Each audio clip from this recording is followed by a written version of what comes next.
Registered Phenomena Code 687. Object Class Beta Orange. Hazard Types: Grouped, Sentient, Biohazard, Contact, Ideological, Mind Control, Visual. Additional Properties: Aquatic, Organic. Containment Protocols.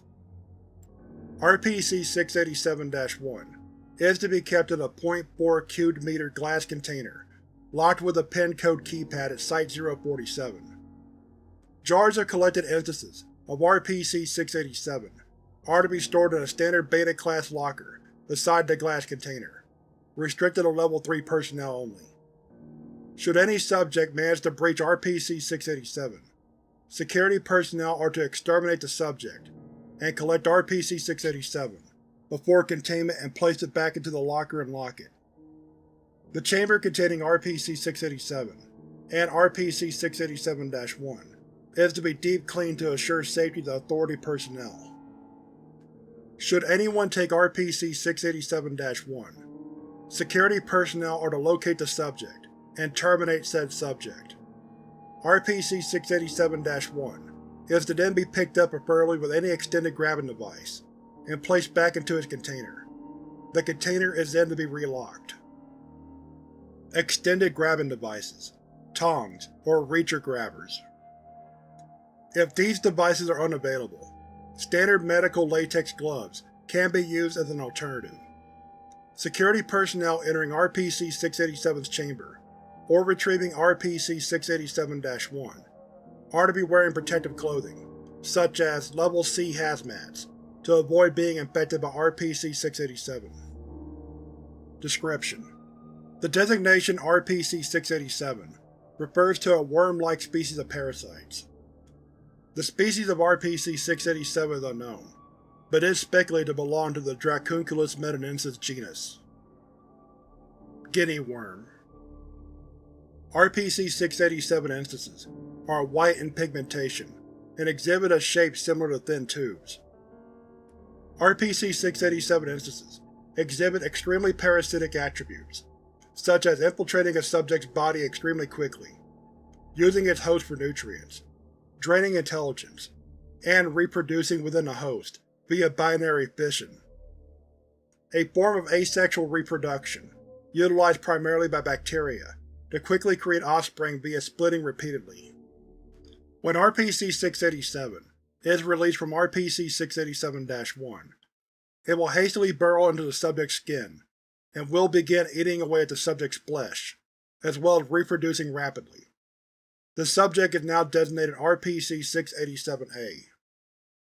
While doing so, it has been observed that the RPC-687-A instance will suffer mild to extreme malnutrition, depending on the starting mass of RPC-687-A.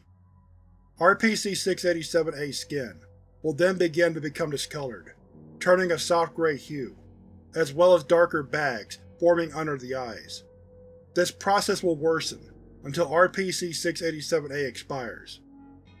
RPC-687 will then exude from RPC-687-A's carcass, and will search for RPC-687-1.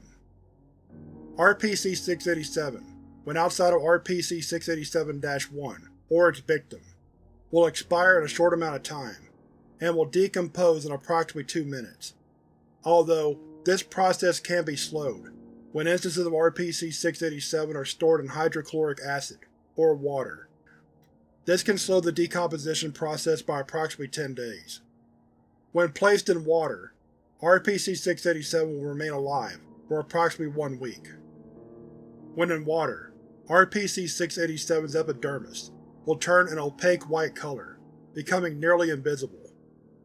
RPC-687 will then reproduce inside said body of water, and infect others like a guinea worm. A parasitic infection occurring in parts of Africa without access to safe water. After 1 week has passed, all living instances inside the water will expire, and will no longer be active. RPC-687-1 refers to an untitled 300-page leather-bound book, written by Jane and Dennis McCarthy, written in a previously undocumented language. RPC-687-1 has been observed to be immune to destruction. In the instance of RPC-687 being exposed to a highly populated area, RPC-687 will begin to reproduce and spread to other hosts. Although there is one instance of RPC-687-1, RPC-687 can spread to different books. The way RPC-687 does this is by simply finding a book that it can reach, and entering RPC-687-1 and anomalously banishing.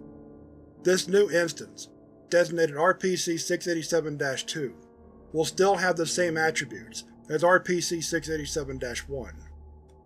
Although the new instance will have an entirely different language and author, the dialect in which the new instance is written will convert to the same language as RPC-687-1. Depending on the thickness and composition of RPC-687-8's blood, RPC-687 will construct broods within blood vessels, or capillaries, and will overtake RPC-687-8's cognitive thoughts, and take control of RPC-687-8's bodily functions, in similarity to the Massapora fungus, a fungus that primarily grows on insects that take control of the infected insect. RPC-687 will not attempt to spread itself via the vector, RPC-687-A, but will instead make RPC-687-A cause harm to itself or commit suicide. Discovery: RPC-687-1 was discovered in the town of Nawabs, India, when a couple by the name of Jane and Dennis McCarthy sold an untitled book to homeless gentlemen. When the person opened RPC-687-1, they were infested with instances of RPC-687. The person later spread those instances to 15 other citizens, and killing them before expiring.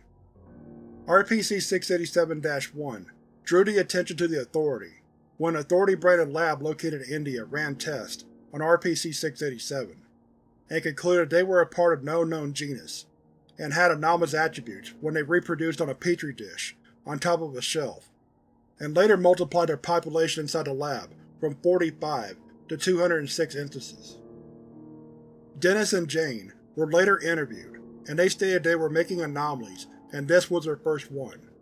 They also stated their plan was to infect all of India for an unknown motive. They were later terminated to help prevent future anomalies from being created by the couple. Addendum 687.1 In recent studies and tests, the Authority has concluded that extraction of RPC-687 is not only a waste of time, but too difficult, due to the rapid reproduction of RPC-687.